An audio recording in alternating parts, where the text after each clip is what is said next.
शोक में डूबा हुआ। कहते हैं रोया है रावण। सबको रुलाने वाला मेघनाथ की मृत्यु पर रोया है। संत महात्मा रावण शब्द का अर्थ करते हैं जो सबको रुलाए रावण। न जाने कितनों को रुलाया है इस इंसान ने।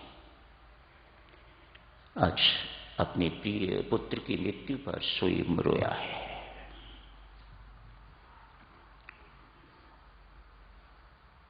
वैसे भी मोह का प्रतीक है रावण।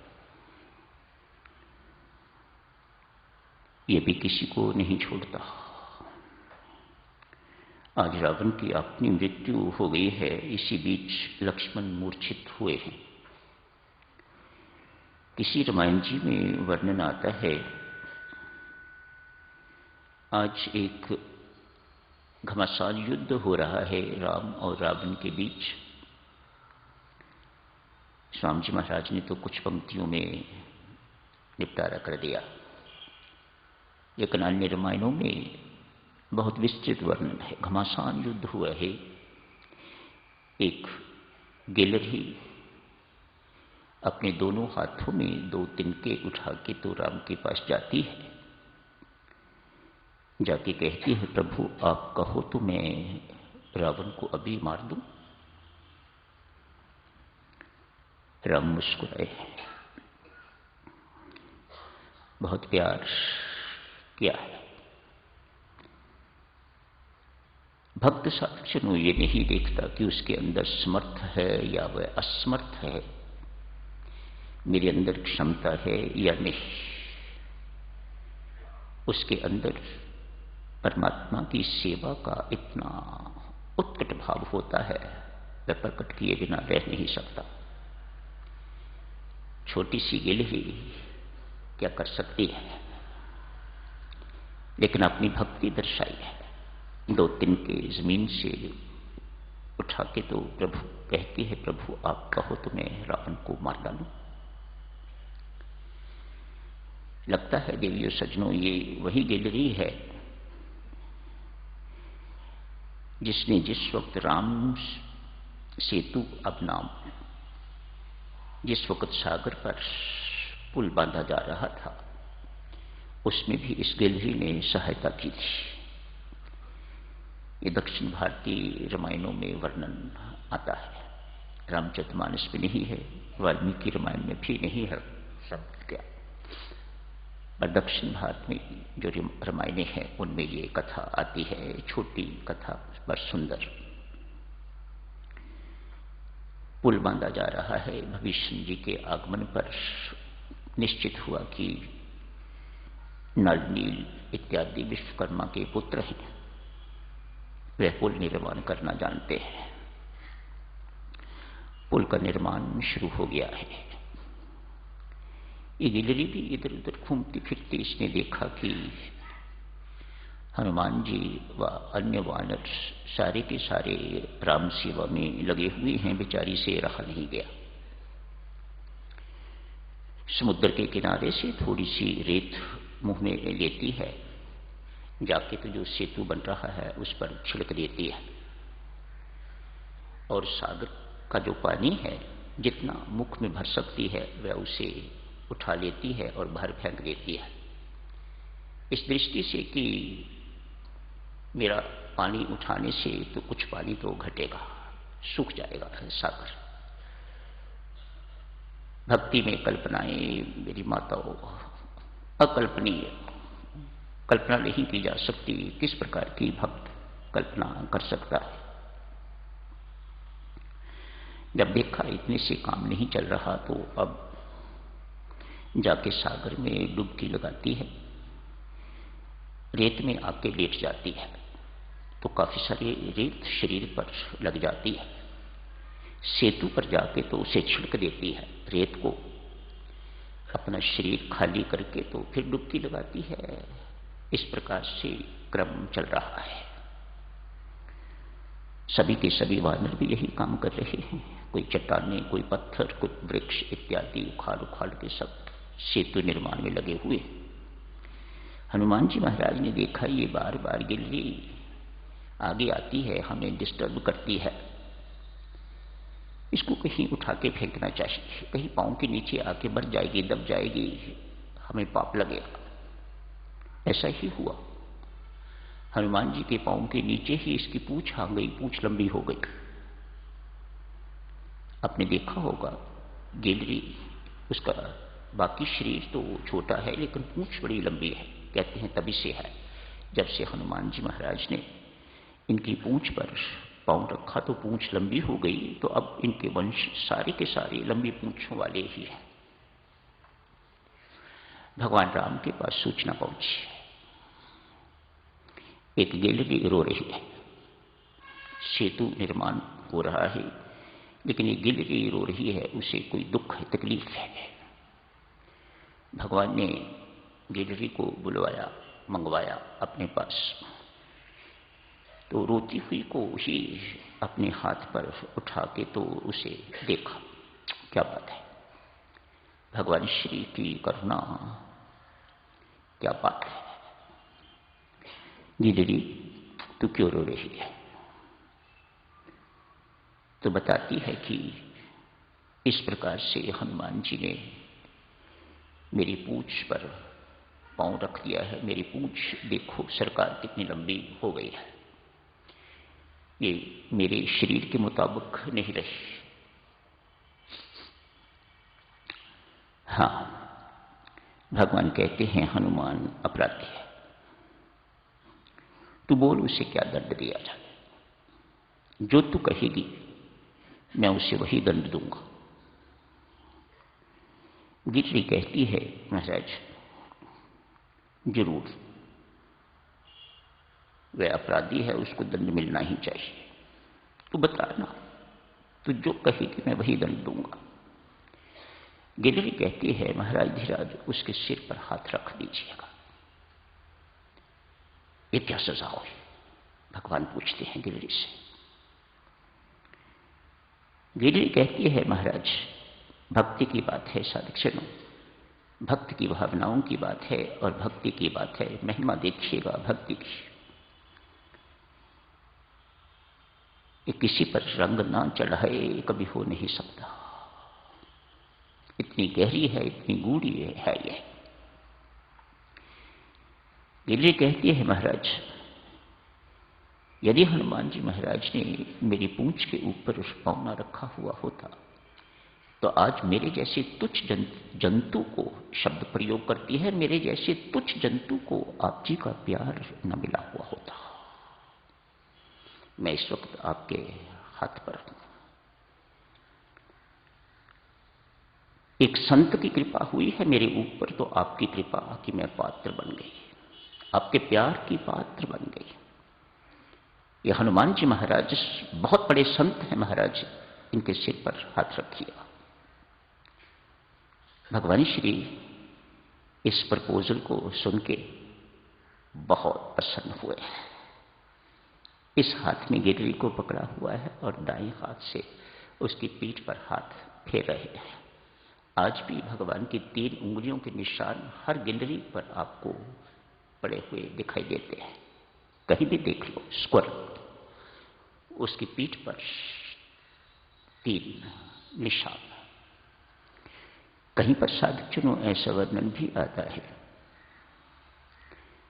जब भगवान श्री पूछते हैं गिलहरी हनुमान तेरा अपराधी है, तू बता क्या सजा दूं? तो कहते हैं, गिलहरी कहती है महाराज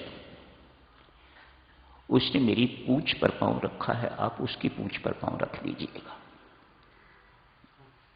तो कहते हैं तभी से हनुमान जी महाराज की पूंछ भी लंबी हो गई। पर हनुमान जी महाराज गिलहरी की इस बात पर बहुत प्रसन्न है। गिलहरी तू धन्य है, ऐसी सजा मुझे रोज रोज नहीं दिला सकती। हनुमान जी कहते हैं मेरे राम अपने चरण मेरी पूंछ पर रखे, मेरे शरीर पर रखें, गिलहरी ऐसी सजा मुझे रोज रोज दिला।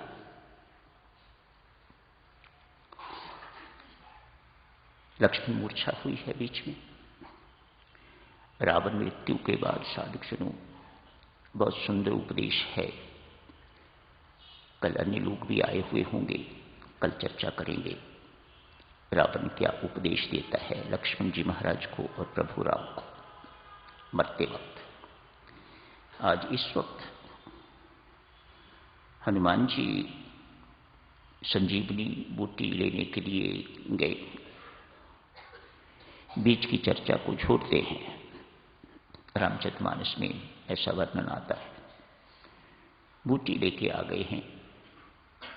सुषेण जो वैद्य जी हैं उन्होंने बूटी को पिसवाया है, जो कुछ भी करवाना था ताकि उसका रस निकले।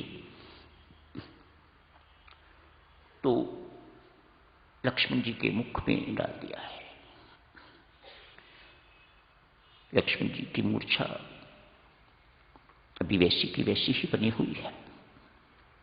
हनुमान जी महाराज जैसे ही मुख में वो डाला तो पूछते हैं, वैद्य जी लक्ष्मण कब उठेंगे? मानो इस बूटी का असर कितनी देर के बाद होगा? तो वैद्य जी कहते हैं कि बूटी पीने के बाद 15-1 मिनट लगेंगे।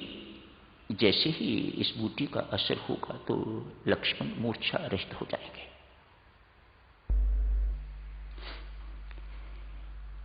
एक बार जूस डाला, रस डाला, लक्ष्मण वैसे के वैसे ही हैं। दूसरी बार फिर डाला, लेकिन मूर्छा से लक्ष्मण निकल नहीं रहे। साधक स्वरूप किसी एक रामायण में इस प्रकार का वर्णन आता है। जैसे हनुमान जी महाराज इतना बड़ा काम करके आते हैं, स्वामी जी महाराज ने तो लिखा है भूमि उखाड़ी और उठा के ले आए, लेकिन दूसरी रामायण में तो कहते हैं उन्होंने पूरे का पूरा पहाड़ भी उठा लिया। तो हनुमान जी महाराज के अंदर थोड़ी सी उत्कृष्टता आ गई है,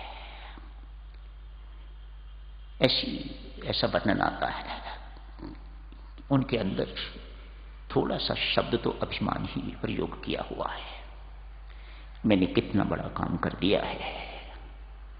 अभी इसी बूटी को लक्ष्मण जी को दिया जाएगा और लक्ष्मण जी जीवित हो जाएंगे मेरे कारण। हनुमान जी महाराज के दिमाग में ये बात इस प्रकार की आ गई है। शायद इसका वर्णन देवी और सज्जनों इसलिए किया जा रहा है, इस रोग से कोई बचता नहीं है। यदि हनुमान जी महाराज को चाहे थोड़े समय के लिए, चाहे थोड़ी मात्रा में ये रोग हुआ पर हुआ तो हम उनके सामने क्या है? हम तो महारोगी हैं। हमारे अंदर तो ये रोग घर किए हुए हैं। हम तो जन्म से रोगी हैं और अभी तक रोगी ही बने हुए हैं। हमारा रोग बड़ा है, हमारा रोग किसी प्रकार से घटा नहीं है। पर थोड़े समय के लिए हनुमान जी महाराज के अंदर भी ये रोग आ गया। जांगवान जी बैठे हुए हैं, बहुत समझदार हैं, बहुत बुद्धिमान हैं। उन्होंने कहा, वे जी इस बूटी से लक्ष्मण जी की मूर्छा टूटने वाली नहीं।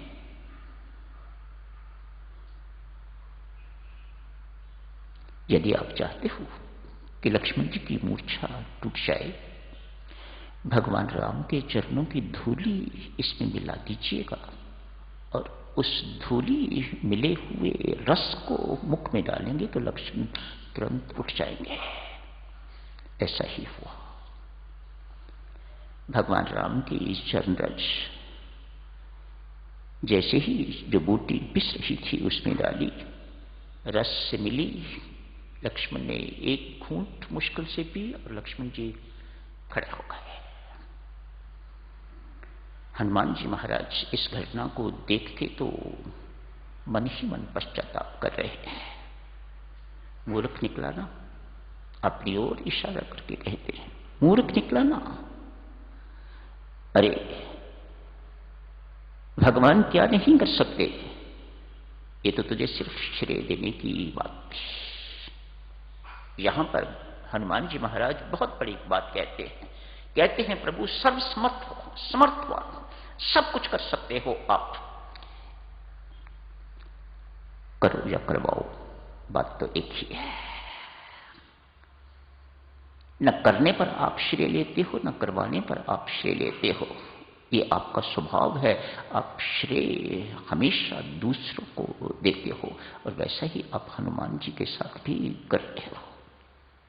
सीता की खोज करके आया हनुमान, सागर लांग के गया हनुमान, लंका जला के आया हनुमान, पर स्पष्ट होता है कि प्रभु ये बातें आपके संकल्प मात्र से ही होती हैं, सब संपन्न होती है।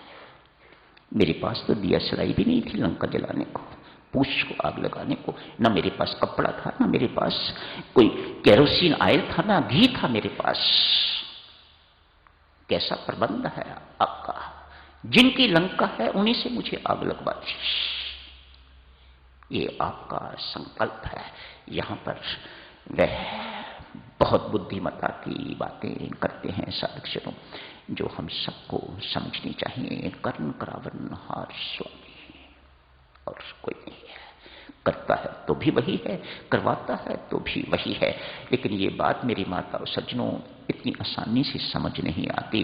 बहुत लंबी चौड़ी साधना की आवश्यकता है। जब ये बोध होता है, जब ये बात स्पष्ट होती है, कर्ण करावन हार स्वामी, सकल घटा का अंतर्यामी है, सकल घटा का अंतर्वासी, अंतर्यामी, जो भीतर विराजमान है, जो कण कण में व्याप्त है, वही सब कुछ करने कराने वाला है। तो आज यही समाप्त करने की इजाजत दीजिएगा।